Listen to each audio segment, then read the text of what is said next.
এই চুল কালার করা হুজুরকে আমরা ইতিমধ্যে সকলেই চিনি। এনার নাম হচ্ছে ওমর ফারুক আর এনার নাম হচ্ছে শিফন। এরা হুজুর থেকে টিকটকার হয়েছে। চুল কালার করে এক এক সময় উল্টাপাল্টা কথা বলে তারা ভাইরাল হয়। তারপরে দেশের জনগণের কাছে ক্ষমা চেয়ে তারা আবার দিনের পথে ফিরে আসে। আসলে এগুলো তাদের একটা নাটক। আমার আজকের এই ভিডিওটি যদি আপনারা পুরোপুরি দেখেন তাহলে বুঝতে পারবেন এরা আসলে কতটুকু নিকৃষ্ট মানুষ, এদের মন মানসিকতা কত নিকৃষ্ট। ভাইরাল হওয়ার জন্য তারা কি পরিকল্পনা করছে তা এই ভিডিওটি দেখলে বুঝতে পারবেন। এরে এরে নে কই গেছো তুমি বুঝতেছি না কিন্তু। বুঝবা বুঝবা দুই একটা হইলে তখন তোমারে বাই বাই কইব আসলে বুঝবা। শিবন কি অবস্থা? ঈদ মুবারক। আর আপনার কি বাইরে লইতে পারবো না নাকি? ঈদ মুবারক বাবা, কি অবস্থা? আলহামদুলিল্লাহ, আমি খুব ভালো আছি।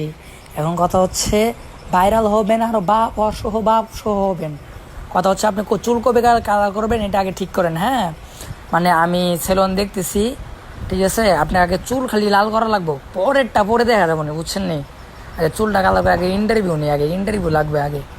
এখন আক্তারের ওখান থেকে কাটতে গেলে 5-6 দিন দেরি হয়ে যাবো গা। পরে দেখবেন যে আম হইব না সালা হইব না, বুঝছেন? এই জন্যে আগে দিই খুব তাড়াতাড়ি কিছু একটা করতে হইব। শিবন হবে মনে করি চুলমুল কালার করলে সিরিয়াল ধরবো না, এরকম টেম টেম করা যাবে না নাকি? বাবা তুমি শুধু একবার ভক্ত, তুমি কেন মেয়েদের পিছনে ঘুরবা? আসলে একটা ব্যাপার কি, সেটা হচ্ছে যে আপনি ভাইরাল জিনিসটা কাকে বলে এটা এখনো পরিচিত হন নাই, তো এই জন্য আপনার কাছে মনে হয় যে মেয়েরা নখ দিবে কিনা। আরে মেয়েরা ন্যাংটা হয়ে থাকবো মিয়া, আপনি এইগুলো নিয়ে চিন্তা করেন কা? আপনি কেরিয়ারের দিকে ফোকাস করেন, মেয়েরা চুদা দিতে আইবো আপনার কাছে। মিয়া বুঝে না কিছু না। এখন শিবন বাবা, এখন এই চুলমুল কালার কিরা পরে দাওয়াটা পাবনি পাবলিকে কি নিব টিব?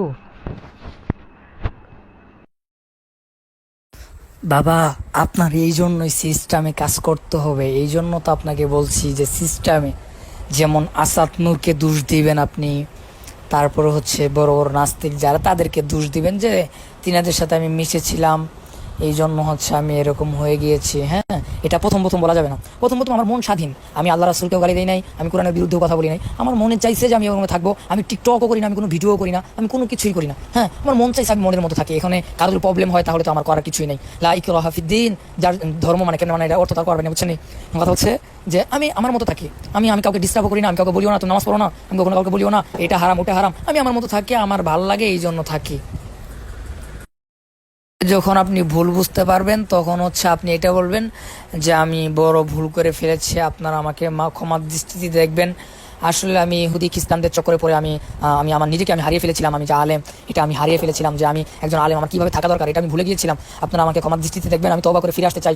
আমাকে হচ্ছে একবার সুযোগ দেওয়া হোক। আমি আমার ভুলটা বুঝতে পেরেছি, আমি জাতির কাছে ক্ষমা চাই, আল্লাহ সুবহানাহু ওয়া তাআলার কাছেও ক্ষমা চাই, যেন আল্লাহ তাআলা আমাকে মাফ করে দেন। আসলে আমি বুঝতে পেরেছি টাকাই সব কিছু না। আমি বুঝতে পেরেছি যে আমার আখিরাতকে গুছাইতে হবে। এই দুনিয়াটা পরীক্ষার একটা হল, আমি দুনিয়াতে কিছু না করতে পারি তাহলে আখিরাতে আমি কি জবাব দিব? এইগুলো বইলে তারপর মানুষের ইমোশন কাটতে হইব, বুঝছেন নি?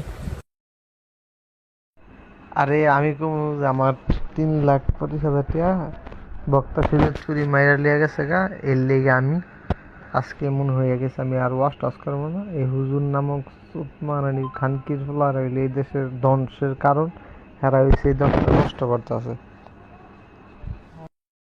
ভাই আপনি বেশি বুঝতে চায়েন না ভাই। এই মেয়ে এইগুলা যদি আপনি জড়ান ভাই, তাহলে মানে পুরাটাই বাস মেরে যাবো ভাই। আমি যেটা বুঝছি ভাই এটাই শুনেন ভাই, বেশি বুঝেন না। পরে যদি কিছু হয় ভাই তাহলে আমি দায়িত্ব নিতে পারবো না। আমি যেমনি বুঝছি এমনি কাজ করেন, খ্রিস্টানদের উপরে দুষ্টাবাই দিবেন, তখন মানুষ এটা মনে করবে যে না ওরা খ্রিস্টানরা টাকা দিয়ে কিনে নিয়েছিল আবার ফিরে আসছে, এটা মানুষ মনে করবে। কিন্তু ভাই যদি আপনি মেয়ের সম্পর্কে যদি কিছু বলেন তাহলে সালা মেয়ে চুকছে ভাই। ভাই এটা করলে মানে পুরো মানুষ কাছে খারাপ হয়ে যাবেন আমার মতো, বুঝছেন ভাই? এই জন্য আপনি খ্রিস্টানদের উপরে দুষ্টাবাই দেন ভাই, বুঝছেন? আপনি বোঝার চেষ্টা করেন। আপনি কি আমার নাসির ভাই পাইছেন মিয়া? আমার মাথার ভিতরে লজিক পরিমাণে, আমার মাথার লজিক সম্পূর্ণ হচ্ছে বুদ্ধি থাকে ভাই। আমি যেটা বলি সেটাই শুনেন ভাই, হয়তো পরে পস্তাল লাগবো ভাই।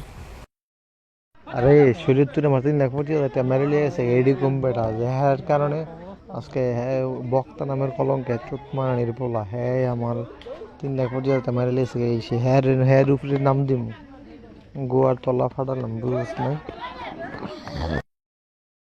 ভাই আপনি তারও নাম দিয়েন না ভাই, বুঝছেন? তাহলে সে আরো ভাইরাল হইব, আপনি মাঝখান থেকে কিচ্ছু পাইবেন না, বুঝতে পারছেন? আপনি আপনি ভাই আপনি ওটা পরে কইরেন, টাকার খেলা পরে দেখায়েন ভাই। এরা আসলে আলেম নয়, এরা হচ্ছে জালেম। আল্লাহ তাআলা এদেরকে টুপি পাঞ্জাবি দিলেও এদেরকে ঈমান দেয়নি। আপনাদের কাছে অনুরোধ থাকবে, নিজের ভুল এবং দুঃখ প্রকাশ করে মানুষের কাছে ক্ষমা চাইবে। দয়া করে এদেরকে আর কেউ ক্ষমা করবেন না। আপনাদের কাছে আমার প্রশ্ন, এদেরকে কি করা উচিত? কমেন্ট বক্সে কমেন্ট করে জানাবেন। আল্লাহ হাফেজ।